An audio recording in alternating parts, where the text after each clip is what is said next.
اور جو کتاب کرنا ہوگا کی اصول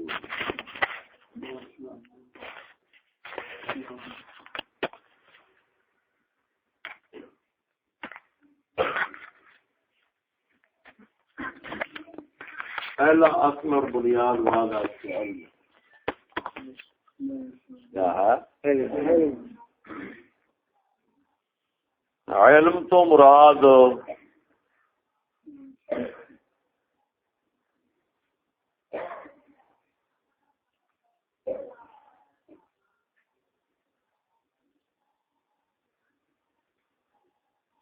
دین کا علم اور زمانے کے احوال کا علم.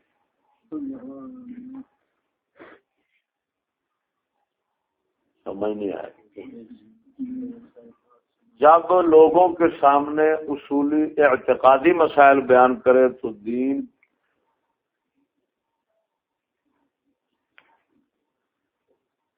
کے مطابق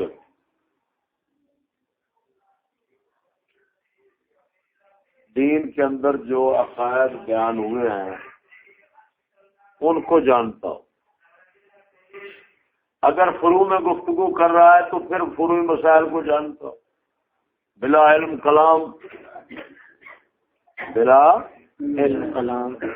علم کلام اس کی مثال ایسے ہے جیسے سمندر کے اندر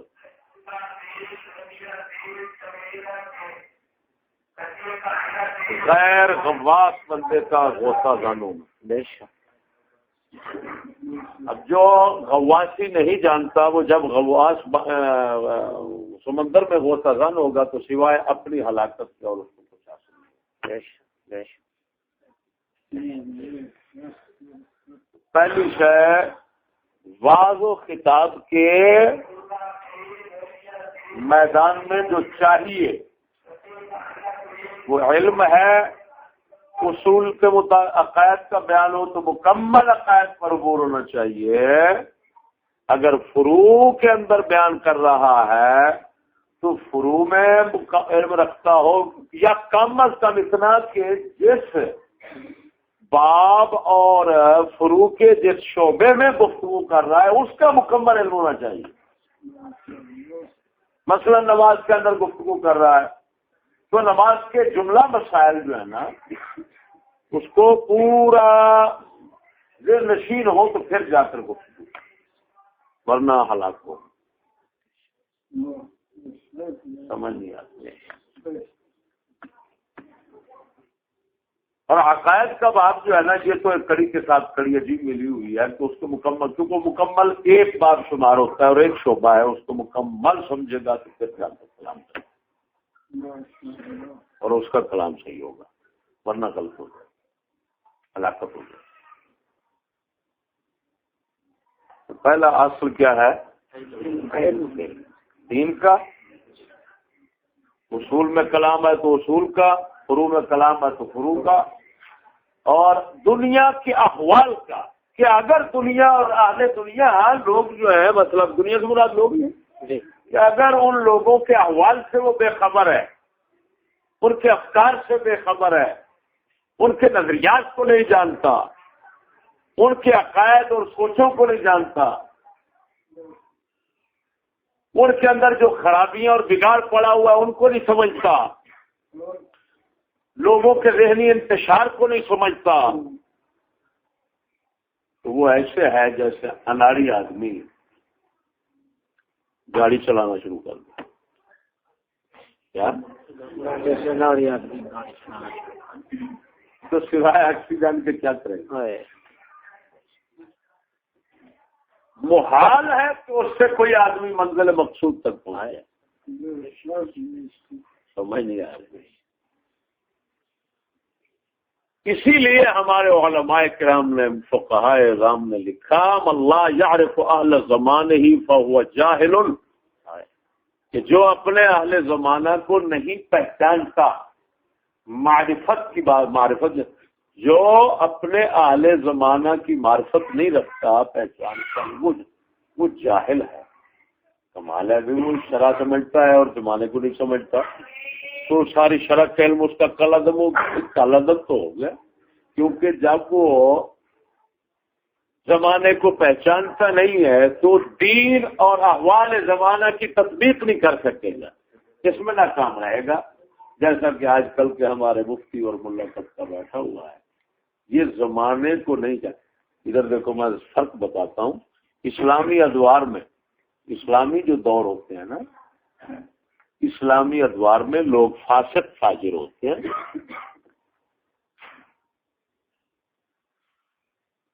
بات نہیں سمجھتے کیوں فاسق فاجر ہوتے ہیں؟ یعنی فاسق فاجر لوگ بھی ہوتے ہیں، یعنی لوگ فاسق فاجر ہوتے ہیں. اسلامی ادوار دوروں کے اندر لوگ فاسق فاجر بھی ہوتے ہیں، صالحین بھی ہوتے ہیں، فاسق فاجر بھی ہوتے ہیں. لیکن اکثر لوگ اسلامی دور کے اندر، اکثر لوگ جو ہے نا تو وہ مرتدین نہیں ہوتے. کیوں؟ ان کا اعتقاد صحیح ہوتا ہے، عمل خراب ہوتا ہے. ان میں اتنا کمی وہ صرف ہوتی ہے کہ وہ شرع جتنا وہ مانتے جانتے ہیں اس پر عمل نہیں کرتے، لیکن شریعت کو بارک سمجھتے ہیں، خود کو مجرم سمجھتے. اور یہ آج کا دور جس کو فرنگی زمانہ اور فرنگی ماحول دور کہا جاتا ہے، اس دور کے اندر بنیادی خرابی اقتصادی ہے کہ یہ لانتی جو گناہ کرتے ہیں، جو خلاف شرع کام کرتے ہیں، اس کو تہذیب سمجھتے ہیں. کیونکہ یہ اسلام کی تہذیب اور نظام کی جگہ فرنگی تہذیب اور نظام لے چکا ہے. اب کیونکہ نظام ایک اور آ گیا، اب اس نظام سے جتنا لوگ متاثر ہیں تو ان کے اقدام متاثر ہیں، کیونکہ وہ ایک نظام کو اپنے لیے نظام زندگی سمجھ بیٹھتے ہیں، اور جناب جی ایک تہذیب کو اپنی تہذیب سمجھ بیٹھتے ہیں. جب اور اس تہذیب کے اندر کفر برائیاں جتنی بھی ہیں وہ سب عبادات شمار ہوتی ہیں. تو وہ نیکشے کا نظریہ آپ نے سنا مجھے. تو جو آج کا دور ہے اس کے اندر اکثریت جو ہے وہ مرتدین لوگوں کی ہے. کیوں؟ اس وجہ سے کہ وہ ضروریات دین کے منکر عقائد خراب فاسد ان کے، وہ تو لانتی لوگ فرنگی تہذیب کو اپنا اب لفظ تہذیب ہی بتا رہا ہے کہ وہ اس کو اصلاح سمجھتے ہیں، یعنی گناہوں کو اصلاح سمجھتے ہیں، کیونکہ تہذیب کا معنی اصلاح ہوتا ہے. اب بحریہ ٹاؤن ہے، فلانا ٹاؤن ہے، فلانی سکیم ہے، فلانی سوسائٹی ہے، فلانی سوسائٹی ہے. اس سوسائٹی کے علاقوں کے اندر جو لوگ رہتے ہیں ان کا بود و باش اور ان کا رہن سہن اس پر غور کریں. آپ ان کی طرز زندگی پر غور کریں، ان کے افکار کو سمجھیں ہیں. جب سمجھیں گے آپ کو فیصلہ کرنے پر مجبور ہو جائیں گے کہ یہ تو مستقل لوگ ہیں، یہ تو لانتی اپنی اس کمینی زندگی کو، اس کافرانہ زندگی کو اصل زندگی سمجھے ہوئے ہیں اور عین اسلام سمجھے ہوئے ہیں، اور یہ کہہ رہے ہیں کہ جو اسلام نبی پاک لائے تھے وہ یہی ہے. بتاؤ کیسے اس کو تم صرف فاسق فاجر کہو گے؟ ان کو تو سوائے کافر، بدترین کافر مرتد کہنے سے چارہ ہی نہیں ہے. اب سمجھ آ گئی کہ نہیں ہے؟ اب جو آدمی لانتی، جو ملا لانتی اتنا نہیں سمجھتا کہ پیچھے جو باتیں فسق و فجور کے خلاف آئی ہیں وہ فسق و فجور کے خلاف آئی ہیں، ارتداد کے خلاف تو اور مسائل ہیں، اور احکام ہیں، اور باتیں ہیں. تو فسق و فجور کے زمانے، یعنی فسق و فجور کے احکام جو ہیں وہ ارتداد پر لگانا، اور جو فاسق فاجر لوگ ہیں ان کے متعلق جو کچھ آیا ان کو مرتدین پر چسپاں کرنا، یہ کتنا بڑی بےہودگی اور لعنت ہے. پاگل کے بچے کو جاہل نہ کہیں تو کیا کہیں گے؟ ہمارے فقہاء اسی کو مجبوری سے فرما رہے ہیں کہ ملا یعرف کو اہل زمانے کو سمجھ نہیں آئی.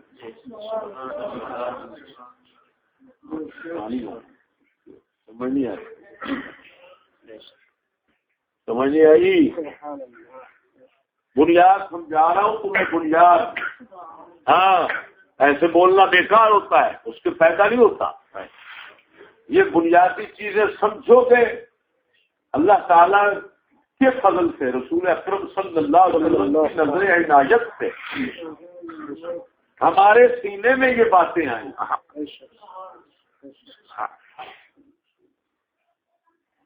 جو آپ کو سمجھا رہے ہیں یہ اتنے سنہری اصول ہیں کہ آپ جب بولیں گے نا آپ کی ہر بات حکمت ہو، حکمت سے خالی کلام نہیں کریں گے.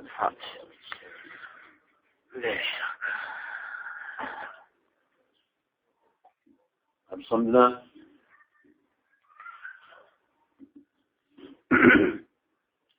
فاسق فاجر لوگوں کے احکام مرتدین پر اور فسق و فجور کے احکام ارتداد پر مطابقت نہیں رکھتے.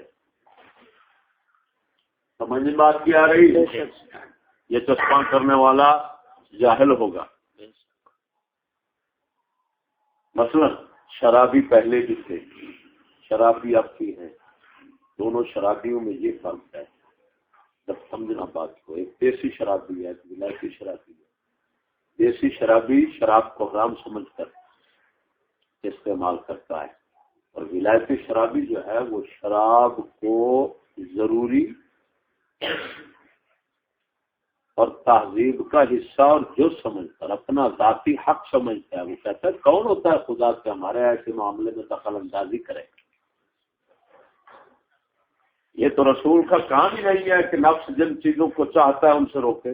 یہ ذہن کہاں بیٹھے ہوئے، یہ لانتی ذہن ہے آج کل کہ وہ کہتے ہیں خدا رسول کو یہ حق پہنچتا ہی نہیں ہے کہ ہم نفسانی خواہشات میں رکاوٹ ڈالیں. ان کے نظریات وہی بن چکے ہیں. فَكُلَّمَا جَاءَكُمْ رَسُولٌ بِمَا لَا تَهْوَىٰ أَنفُسُكُمُ اسْتَكْبَرْتُمْ فَفَرِيقًا كَذَّبْتُمْ وَفَرِيقًا تَقْتُلُونَ. وہ ذہن منتقل ہوئے ہیں، وہ افکار منتقل ہو چکے ہیں اس قوم میں بذریعہ تعلیم. کہ تعلیم ہی واحد پل ہوتا ہے جو ایک قوم کے افکار اور نظریات کو دوسری طرف پہنچا دیتا ہے، دوسری قوم میں پہنچا دیتا ہے. ذہن میں رکھنا، تعلیم کے علاوہ کوئی مؤثر طریقہ نہیں ہے. میں کیا کہہ رہا ہوں؟ تعلیم کے علاوہ کوئی مؤثر طریقہ نہیں. ہاں، سب سے بڑا پل ہے. جیسے پل کے ذریعے گاڑی ادھر سے ادھر پہنچ جاتی ہے، اسی طرح افکار اور نظریات جو ہیں وہ تعلیم کے ذریعے ایک قوم کے دوسری قوم میں منتقل ہو جاتی ہے. یہ وہ حقائق ہیں جس سے انکار کسی صاحب عقل بندے کو ممکن ہے. پہلی چیز سمجھ آ گئی، پہلا بنیادی اصل سمجھ آ گیا. اچھا،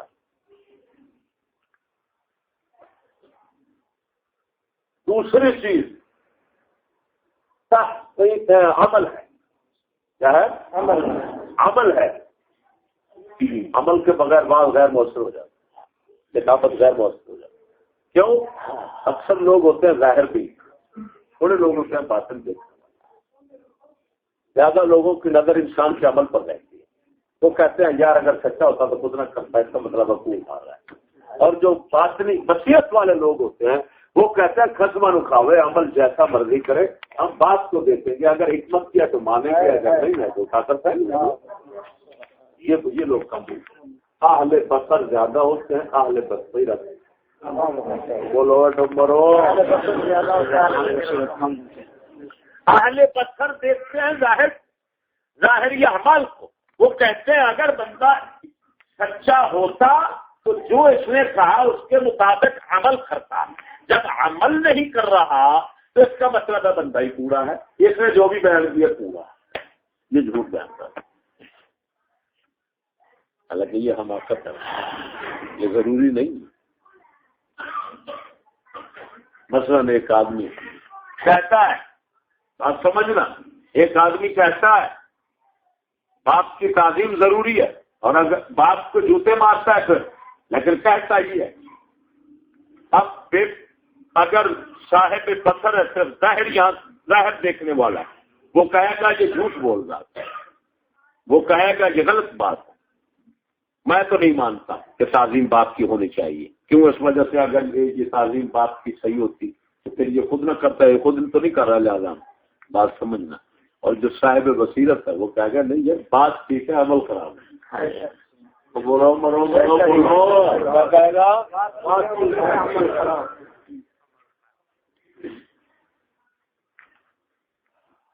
اور کیا کریں ہم ظاہر بھی لوگوں کے اندر پھنسے ہوئے.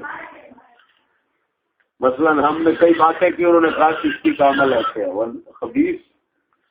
چشتی کا عمل جو صاحب بصیرت ہے تو بات تو دے کسی میں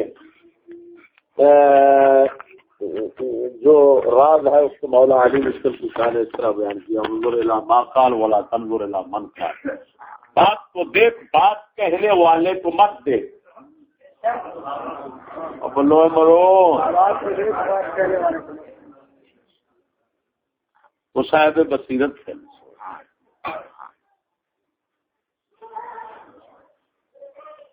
جب بات کو تو دیکھے گا، بات اگر حکمت کی ہے تو حکمت پر کسی کی اجارہ داری نہیں. حکمت کسی کے عمل کے تابع نہیں ہے. حکمت مستقل وجود اور حقیقت ہے. جب حقیقت ہے تو چاہے کوئی اس کے خلاف چلے چاہے اس کے ساتھ چلے، ہر صورت میں حکمت حکمت ہی رہتی ہے، کیونکہ حکمت کا معنی ہی مضبوط بات ہے، مضبوط چیز ہے. جب مضبوط ہے تو وہ خود قائم ہے، اس کو کسی کے ساتھ رہنے وہنے کی کوئی ضرورت نہیں.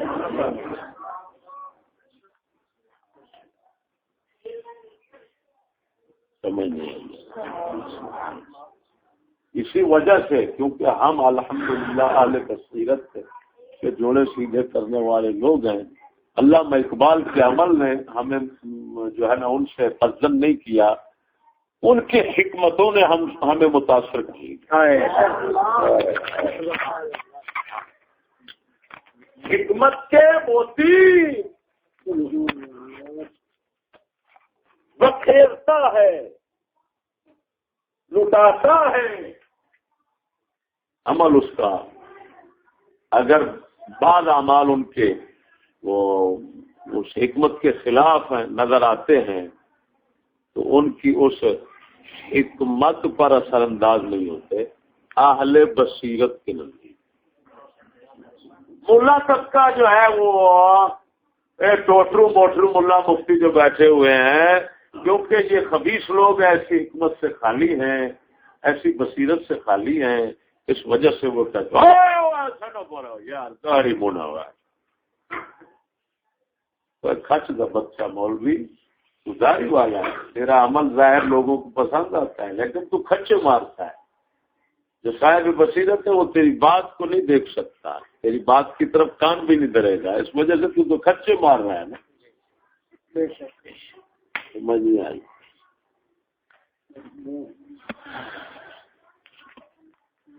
تو دوسری چیز کیا بتائی؟ کیوں؟ تاکہ تمام لوگوں میں آپ کا واضح و خطاب مؤثر ثابت ہو.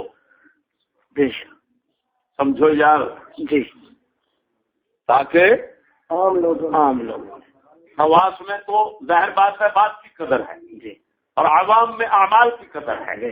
جب اعمال کی قدر ہے، آپ کے پاس اگر حکمت بھی ہے اور اس کے ساتھ عمل بھی ہے تو آپ کی بات سب کے لیے مؤثر ہو. نہیں تو اکثر عوام معروف ہو جائے. سمجھ آ گئی؟ دوسرا اصل عمل ہے. دوسری بنیادی چیز کیا ہے؟ عمل. تیسری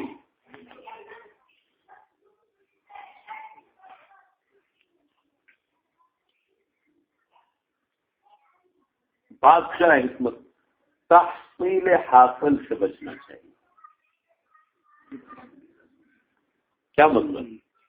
جو باتیں لوگوں نے عام ہر کسی سے سنی ان کو آپ دہراتے رہیں، لوگوں کی توجہ بھی نہیں ہوگی، اس سے لوگوں کو حاصل. ارے بھائی جو ہے یار نے تو سنتے ہی رہے نیا موڑ بھی لگے ہی رہی.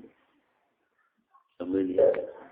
ہم اگر آپ کسی ایسی بات کو جو روایتی طور پر لوگوں میں رواج پا چکی چل رہی ہے اور روایت کے طور پر چل رہی ہے، سمجھ یعنی کیا مطلب لوگ سنتے چلے آ رہے ہیں.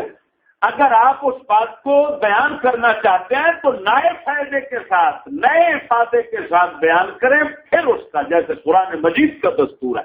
سیدنا آدم علیہ السلام کا قصہ مبارک جو ہے اور شیطان کا اللہ تعالیٰ نے متعدد مقامات میں بیان فرمایا, لیکن ہر مقام میں نئے فائدے کے ساتھ ہے. سبحان اللہ, سمجھ نہیں آئی فَبِأَيِّ آلَاءِ رَبِّكُمَا تُكَذِّبَانِ. اس آیت مبارکہ کا کتنا مرتبہ قرآن مجید میں تکرار ہے, لیکن پہلے نیا فائدہ ہے, اس کے بعد تکرار ہے. اگر ایسے بغیر فائدے کے یہ تکرار ہوتا تو قرآن کی فصاحت و بلاغت ختم ہو جاتی.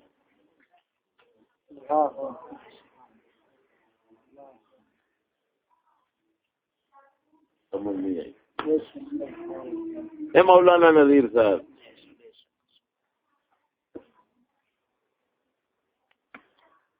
تو میرے بھائی تیسری چیز یہ ہے کہ تحصیل ہے, اور میرے بیانات پر اگر آپ غور کریں گے تو اللہ تعالیٰ کے فضل سے اگر لوگوں میں عام چلتی ہوئی بات بھی میں نے کی ہوگی تو نئے فائدے کے ساتھ ہوگی. یہ نہیں ہے کہ محض تکرار ہو جس میں فائدہ نہ ہو. اس سے انشاءاللہ العزیز ناچیز کا موضوع خالی ہوگا کہ نہیں ہے. اسی وجہ سے لوگ لطف اندوز ہوتے ہیں. آج ابھی ہم تھوڑی دیر پہلے جہاں گئے ہیں انہوں نے نیٹ سے تقریر سنی. میں ہنس رہا تھا, میرے مالک واللہ غالب علی امری.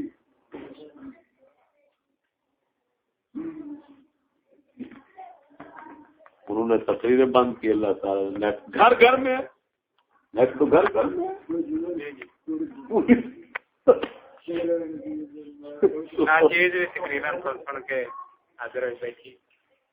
لو جی یہ بھی نیٹ کر دیجیے.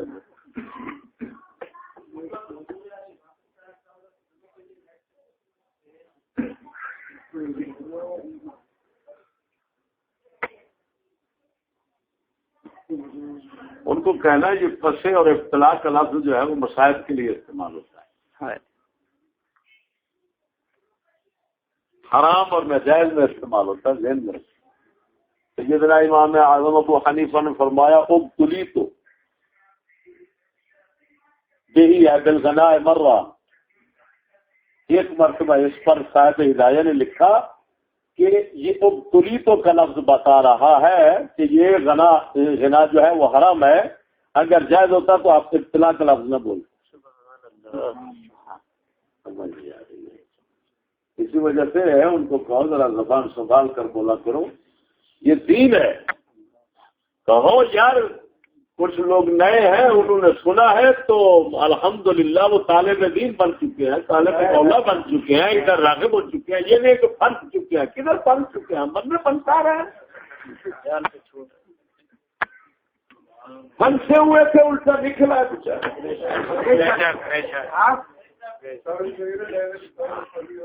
وہ پھنس گئے. اس کتے کے بچے کو اتنا پتہ نہیں ہے کہ یہ فنس کا لفظ اور ابتلا کا لفظ کہاں استعمال کرنا ہے. اللہ اکبر.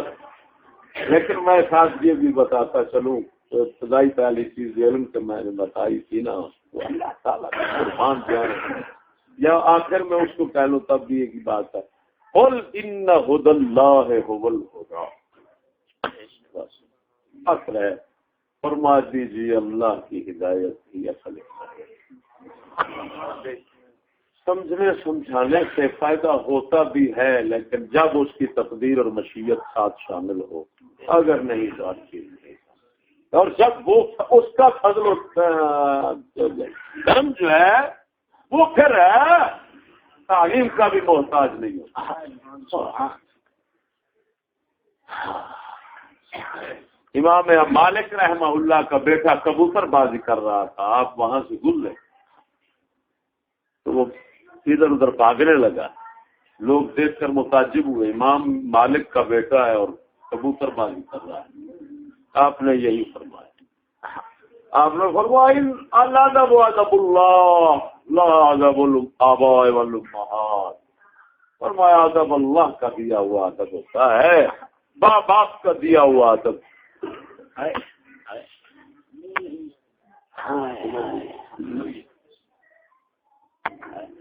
اب میرے حضرت صاحب نے تھوڑا اپنی اولاد کو ادب دیا.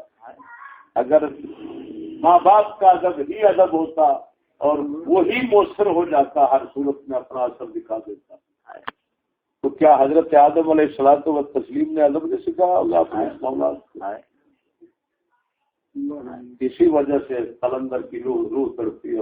کہا یہ فیضان نظر تھا یا کہ مکتب کی کرامت کہہ رہے ہیں، اور مکتب کی بات کرتے ہو، ہر طرف مدرسے کی اور نظر کی بات نہیں کرتے. کیسے کم وقت کو بتاؤ تو صحیح، وہ فیضان نظر تھا یا کہ مکتب کی کرامت تھی؟ وہ نظر کا فیض تھا یا کسی مدرسے کی کرامت تھی؟ سکھایا کس نے اسماعیل کو آداب فرزندی؟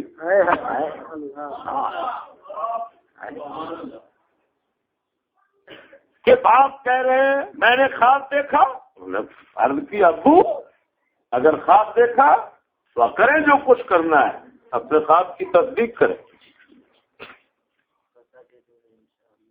میرے خواب پھر آگے جب وہ لٹانے کی بات آئی تو فرمایا مجھے ابا جی الٹا لیتا ہو اس وجہ سے کہ میرا چہرہ دیکھ کر آپ کے باپ والی شفقت آپ پر غالب نہ ہو جائے.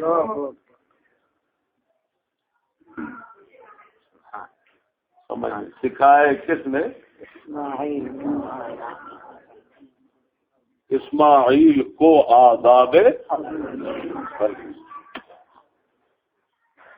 تو بھائی بات تو ایسی جنہوں نے نا 100 ہاتھ رسا تے سرے سے ڈنڈ وہ تو یہ ہوئی، یا دوسرے لفظوں میں کہتے ہیں 100 بات کیے.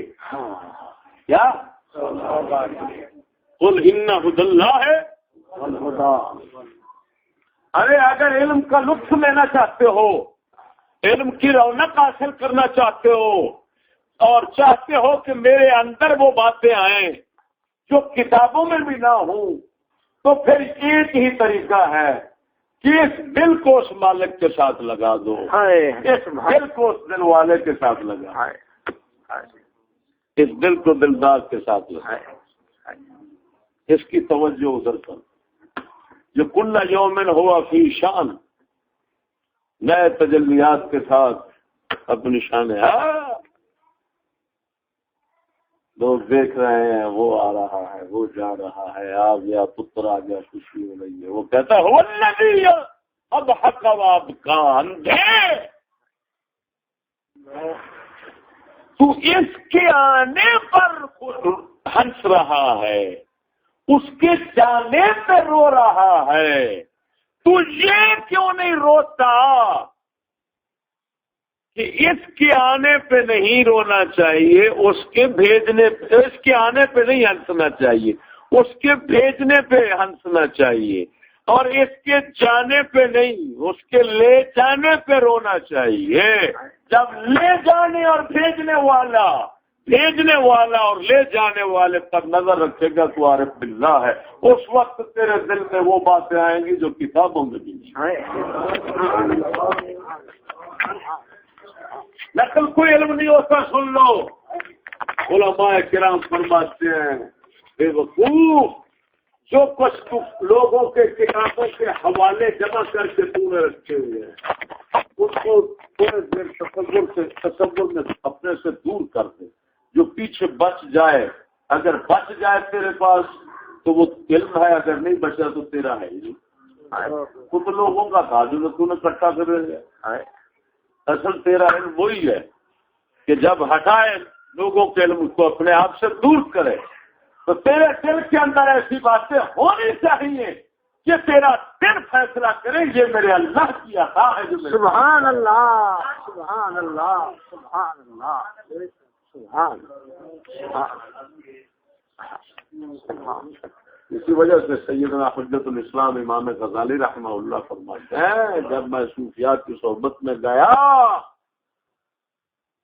عرصے کے بعد مجھ پر وہ علوم کھلنا شروع ہو گئے کہ جو میں نے ساری زندگی کہیں سے بھی حاصل نہیں کیے. اور فرمایا عجیب بات تھی کہ جو راز علم کا اگلا کھلتا تھا تو اتنا وسیع ہوتا تھا کہ پچھلا علم ہی نہیں محسوس ہوتا.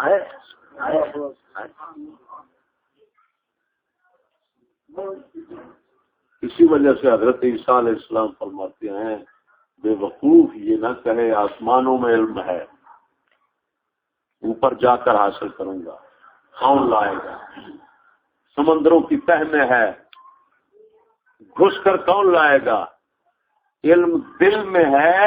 صرف اور صرف اس دل کی توجہ اس عالم کی طرف کرنا.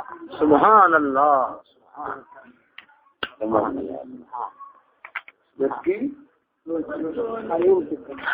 صاحب علم اس علم مال کی طرف علم مالک کی طرف جس کی ذات کا تقاضا علم ہے اور تمہاری ہماری ذات کا تقاضا جہل ہے کیونکہ ہم عدم ہیں وہ وجود ہے.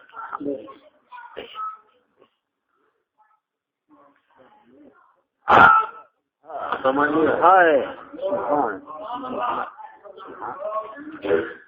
اچھا تو تیسری چیز کیا بتا رہا تھا؟ نیا افادہ.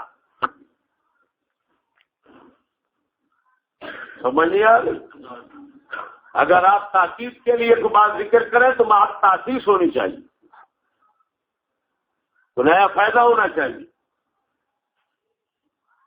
تاکہ تحصیل حاصل سے بچے.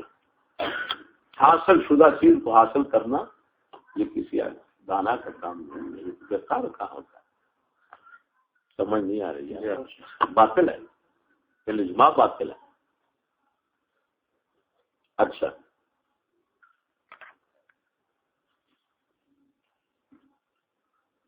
یہ تین چیزیں ہو گئی. چوتھی چیز چوتھا حاصل ذاتی منفعت و مصلحت مد نظر نہیں ہونی چاہیے.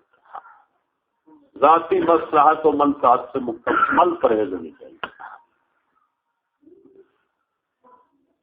لکھ لو حضور کے جوڑے پاک و صدقہ کہ اصول وعظ و خطابت تو کسی کتابت نہیں ملیں.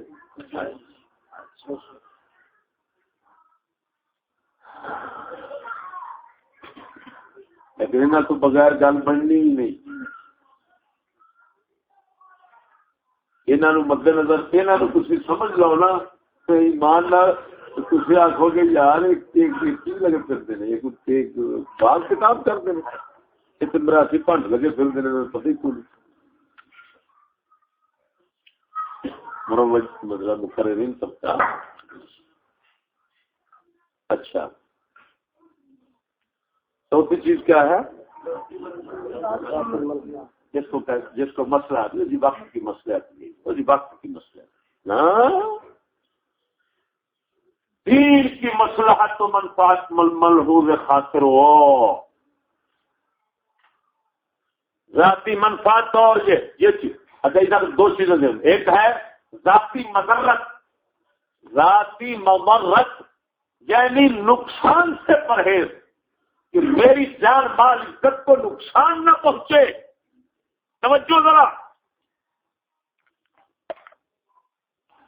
دوسرا ہے ذاتی منفعت کہ میری جان مال عزت کو تو خیر دین کے ساتھ کسی کو شامل کر لیا جاتا ہے.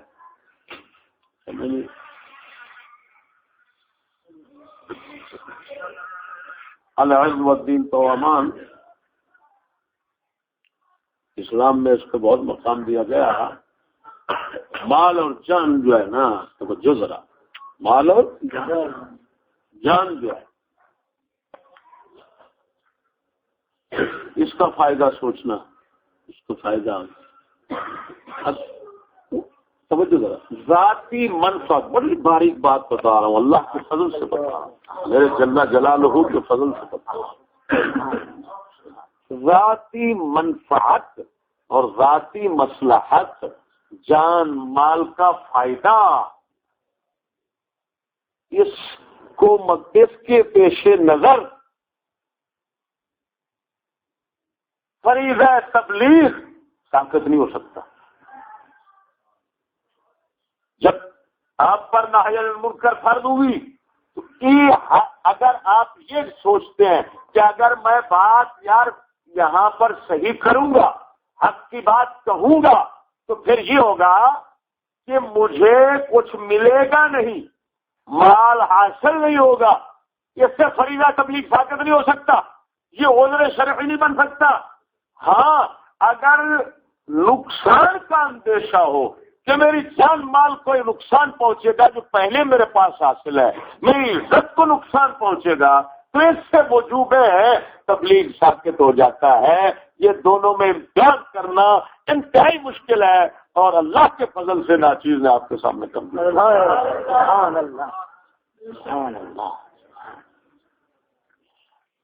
اور ملا سب کا خبیث جو ہے وہ آج ان دو باتوں میں فرق نہیں کرتا.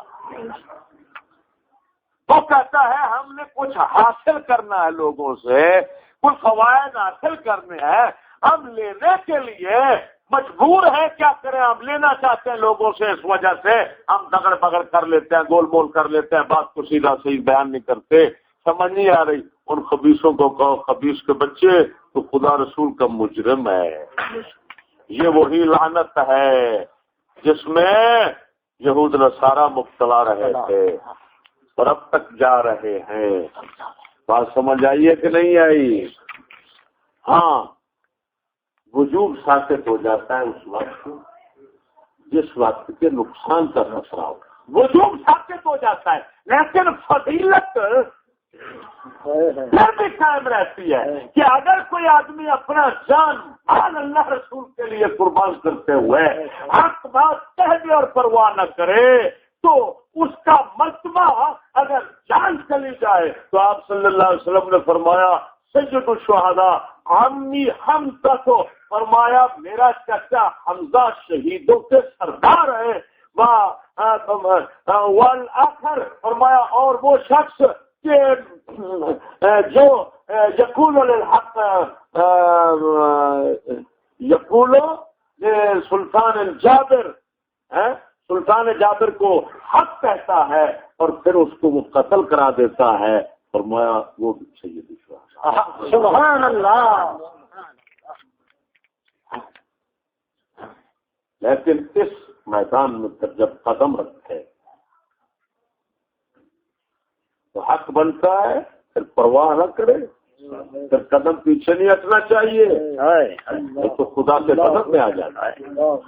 نکلیا کیسے ادھر رہا اندر ہمیں نہ یہ قدم بھی ہو نہیں بتا چھوٹے نہ دیکھی کن والا پیلا کری پھر صحیح کری.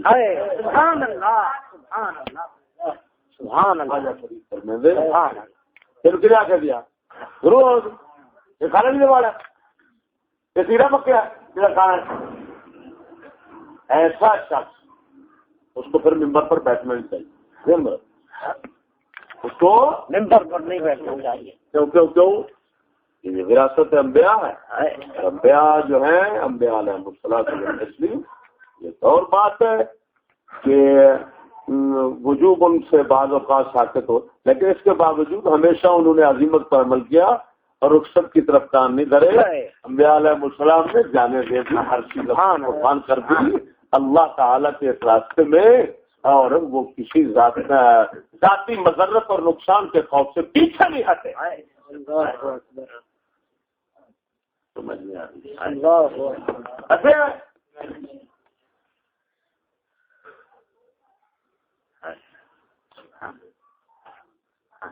تو یہ کتنا نمبر ہو گیا؟ 4. چوتھی چیز کیا بتائی؟ ذاتی منفعت و مصلحت کے پیش نظر، بلکہ اس کو پیش نظر رکھنا نہیں چاہیے، اس سے مکمل پرہیز ہونی چاہیے. اور یہ واجب ہے، یہ واجب ہے، لازم ہے. ہاں ذاتی نقصان اور ذاتی مضرت جو ہوتی ہے نا، تو ذاتی مضرت جو ہوتی ہے وہ تبدیلی احکام میں ضرور دخل رکھتی ہے، اور یہاں پر جو ہے وہ فریضہ تبلیغ وجوب تبلیغ اس سے ساقط ہو جاتا ہے اس کی وجہ سے. لیکن یہ ہے کہ فضیلت جو ہے پھر بھی رہ جاتی ہے، اور پھر ایسا خوف کرنے والا شخص یعنی ذاتی مضرت کا جو شکار ہو پھر یہاں اس کو یہ وراثت انبیاء سنبھالنی نہیں چاہیے. وہ اور پھر ذرائع معاش ہیں اپنا اور طریقے سے ہیں وہ اپنے ان طریقوں سے وہ یعنی وہ طریقے اختیار کرے اور یہ راستہ جو ہے یہ قربانیوں کا راستہ ہے. یہ کس کا راستہ ہے؟ قربانیوں کا راستہ ہے.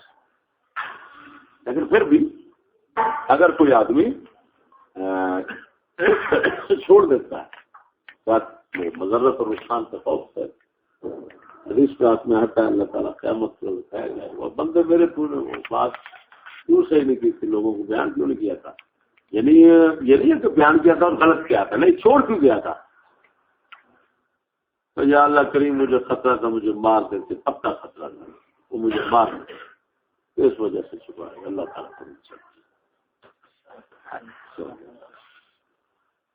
لیکن یہ بلا سب کا تنظیم یہ پیسہ وال دنیا حاصل کرنے کے لیے یار یہ ذاتی برسات اور مسئلات کے پیش نظر یا دین کو بدل سے چھپا اور دین کو چھپا لیتے ہیں یا چھپا لیتے ہیں یا لوگوں کے مطابق بیان کیا تو کفر ہو گیا چھپا گئے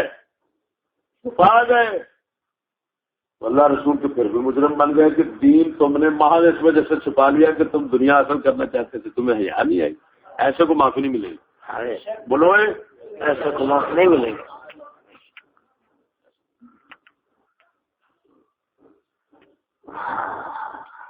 کتنا چیزیں ہوگی اور پانچویں چیز جو ہے نا پانچواں اصل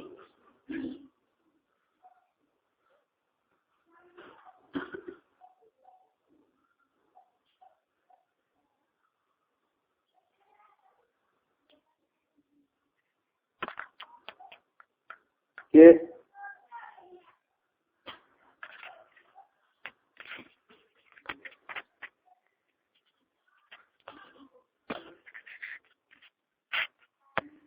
بیان کے اندر رضا خلق نہیں رضا خالق منظور ہے.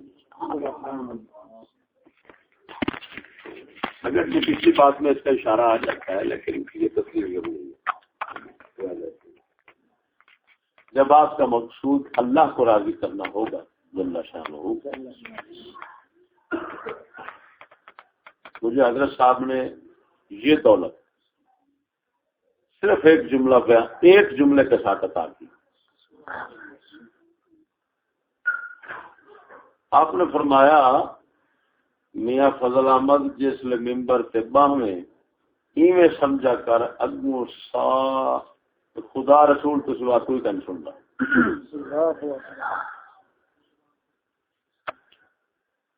خدا رسول تو سوا کوئی کن سندا ہی جہل میں کو پکا صاحب نظر بندے جڑنا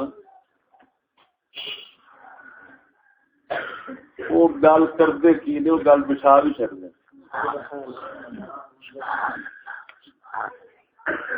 تصرف اولیاء ثابت ہے پکا مسئلہ تصرف روحانی تصرف سمجھ نہیں آئے گا.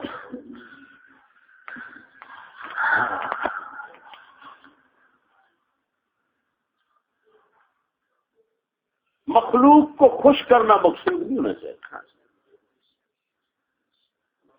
مخلوق کی خوشی جب بھی آپ کے سامنے آ جائے گی نا ہاں اتنا ہے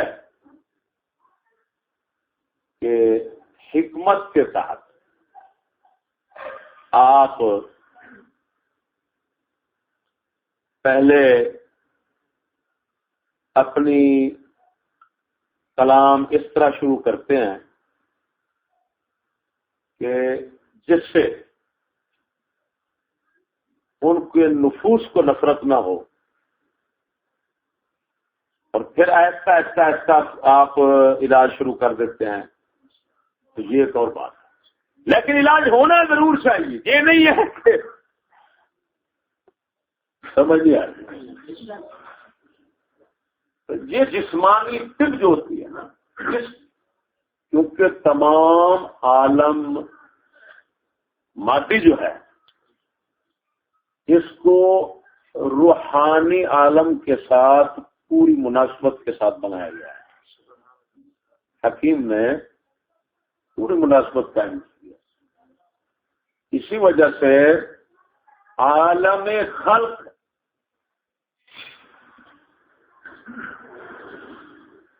یا مادی جہان کے اندر اگر تدبر تفکر اللہ تعالی کی مرضی کے مطابق کیا جائے تو دین کے سمجھنے میں الٹا ممتر معامل ہوتا ہے. سمجھ نہیں آ رہی؟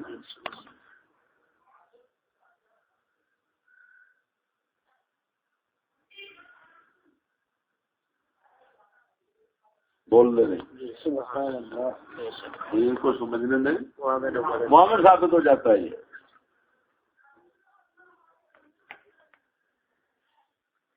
ہم نے طبیعت کے نظام کو دنیا کے جہان کو اس میں غور کر کے اپنے دین کی حکمتوں کو اتنا سمجھا ہے کہ ہم نے کتابوں سے بھی اتنا نہیں سمجھا. ایمان ہمارے دو حکیم الاسلام بڑے اور چھوٹے حضرت صاحب سبحان اللہ جن کی نظر عنایت سے اس طرح صدر کی دولت نصیب ہوئی ہے. سبحان اللہ.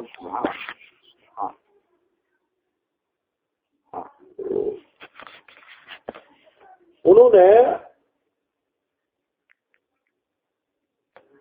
اس جہان کے مطالعے سے بہت کچھ حاصل کر کے ہمیں بتایا. پھر ہم نے مزید غور و خوض کیا ان کی نظر عنایت سے تو ہمیں بہت کچھ حاصل ہوا ہے. ہم نے دین کے بہت سارے بتھیرے احکام ہیں ایسے. اور دین جب سمجھ آ جاتا ہے نا روح میں اتر جاتا ہے جب ہائے ہائے ہائے ہائے اس وقت دین پر چلنے کو لطف آتا ہے. جیسے میں کہتا ہوں کہ پہلے دین ثقیل لگتا ہے اور بندہ خود کو خفیف محسوس کرتا ہے. یار بہت بوجھ پڑ گیا مجھ پر.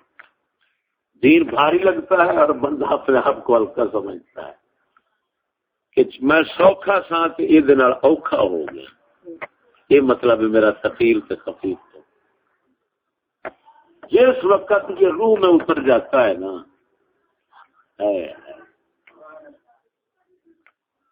جس کو تفقہ فی الدین کی دولت جب حاصل ہو جاتی ہے جو فقہ فی الدین تو اس وقت دین خفیف ہو جاتا ہے اور بندہ ثقیل ہو جاتا ہے. سبحان اللہ. کیا مطلب؟ پھر بندہ یہ سمجھتا ہے کہ میں ایک بھاری بلا ہوں. دین تو انتہائی آسان ہے رحمت خدا بندی ہے. دین مجھے چلا رہا ہے میں دین کو نہیں چلا رہا. سبحان اللہ. سبحان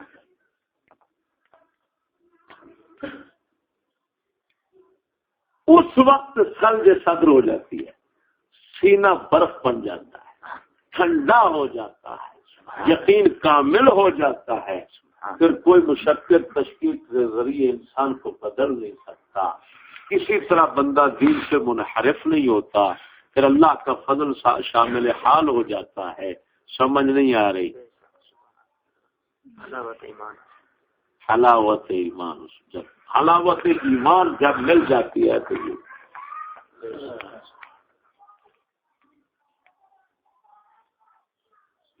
سمجھ نہیں.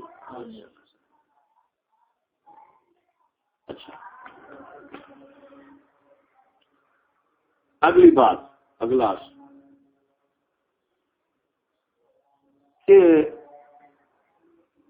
تمہارے کلام تمہارے بیان تمہارے دل تمہاری روح کے اندر خدا رسول اور دین کی انتہائی غیرت ہونا چاہیے.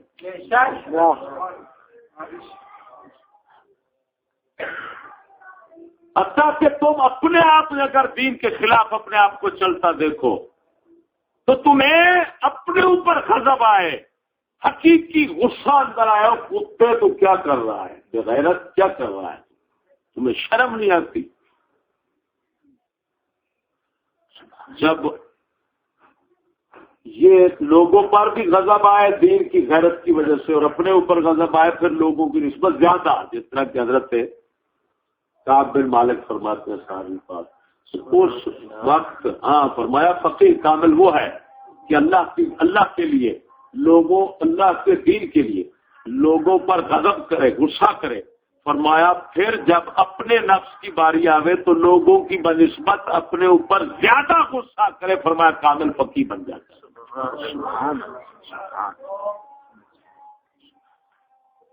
یہ صحابی پاک کا قول ہے، اصول فقہ کی کتابوں کے اندر میرے پڑھنے میں آیا ہے، سمجھ نہیں آ رہی۔ تو یہ چھٹی چیز ہوگی، اگر آپ غضب غیرت اللہ رسول کے خلاف جب ہوتا ہے کام، اس کو دیکھ، حتیٰ کہ رشتہ دار ہو کوئی ہو، آپ کو غصہ پر، حتیٰ کہ مجھے کہہ لینے دیجئے کہ جب تمہارے شیخ سے بھی خلاف شرع تمہیں معلوم ہو تو دل تمہارا گوارا نہ کرے۔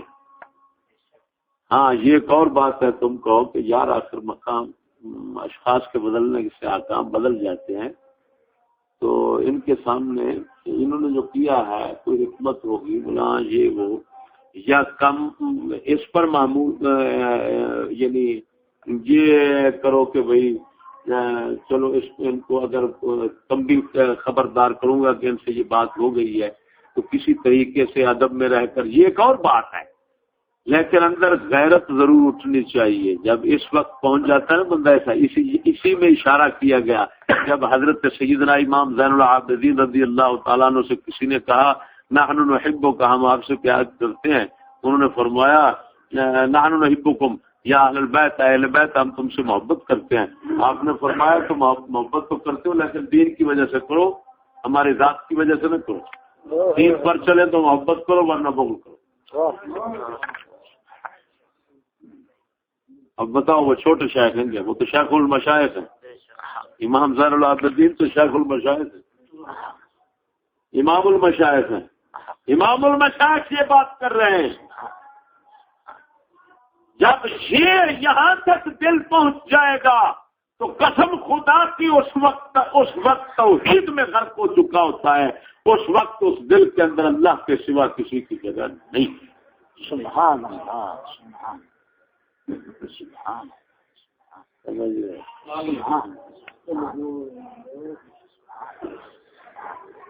شیخ کی اولاد ہو، شیخ کا رشتہ دار ہو، کوئی ہو، خدا رسول کے خلاف بات دیکھ کر اس سے آپ خوش نہ ہوں، آپ کا دل ایک حال میں نہ رہے، ضرور تغیر تبدل دل میں آنا چاہیے، نفرت پیدا ہونی چاہیے کہ کیوں ہم میرے رب العالمین اور میرے مصطفیٰ کریم صلی اللہ علیہ وسلم کے خلاف اس نے جل جلالہ و صلی اللہ علیہ وسلم کے خلاف اس نے کیوں کام کیا ہے۔ جب یہ بے ساختہ بغیر بناوٹ کے اندر کیفیت پیدا ہو جائے گی، سمجھو اللہ نے توحید اور معرفت کا کرم فضل تیرے دل پر اتار دیا۔ سبحان اللہ، سبحان اللہ، سبحان اللہ۔ اس جذبے کے ساتھ جب آپ بیٹھیں گے نا ممبر پر، آپ کی باتوں میں لطف ہی اور ہوگا۔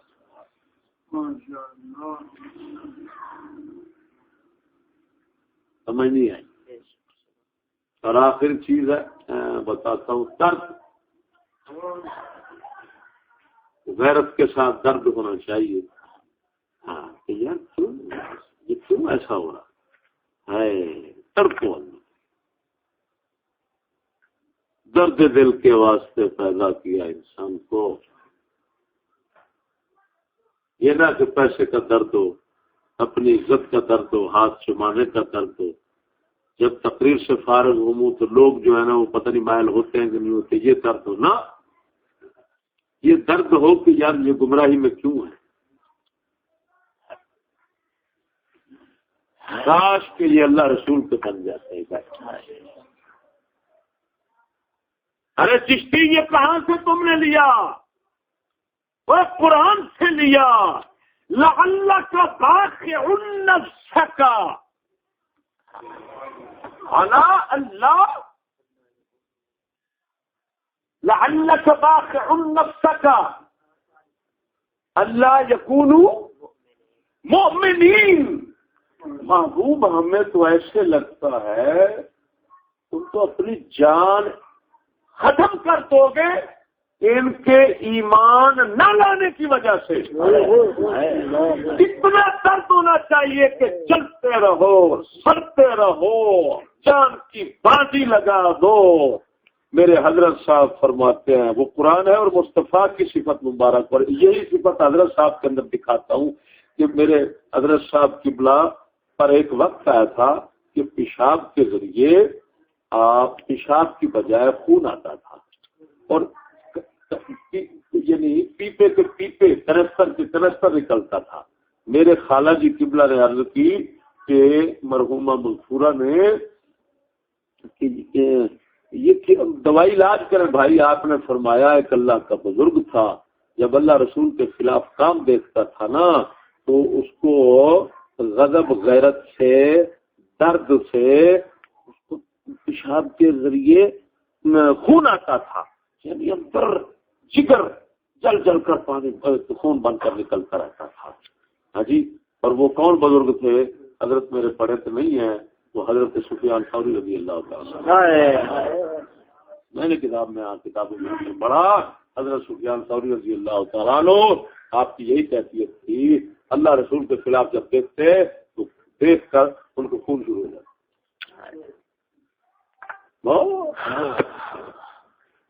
خدا کے بندے, جب تمہارے اندر یہ درد غیرت ہوگی اس کے لیے تو اب بتاؤ اس ذات پاک تو تمہاری پھر غیرت کی, چونکہ اللہ تعالیٰ کا یہ وعدہ ہے کہ اے میرے بندے تو چل کر آ, میں بھاگ کر آتا ہوں.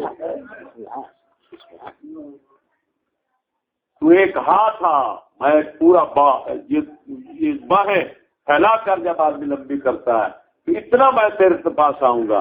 ہے جی, تو اس کا کیا مطلب یہ علماء نکالتے ہیں کیونکہ اللہ تعالیٰ بھاگنے وغیرہ ان سے تو آنے جانے سے پاک ہے, تو اس کا کیا مطلب ہے؟ اس کا مطلب یہ ہے کہ میرے بندے تیری طرف سے ہمارے لیے محنت کاوش کم ہوگی, ہمارا فضل بڑھ کر سبحان اللہ.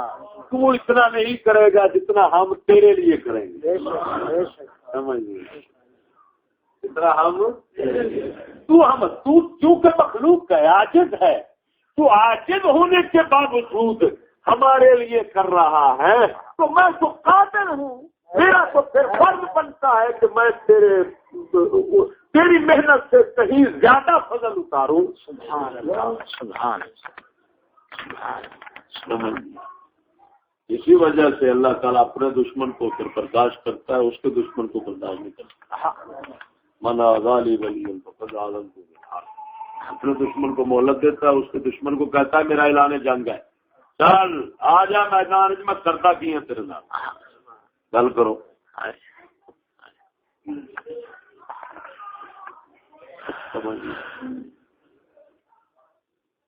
تو یہ اصول جو ہے نا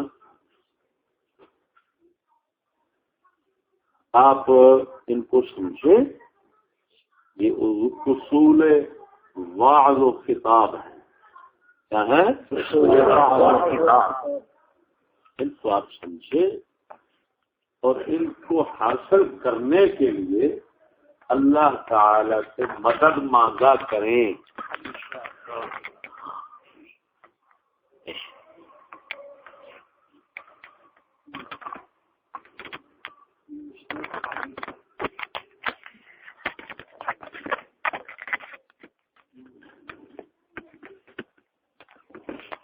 اور وہ دن پھر بعید نہ ہوگا جس دن میں آپ کی یہ مراد پوری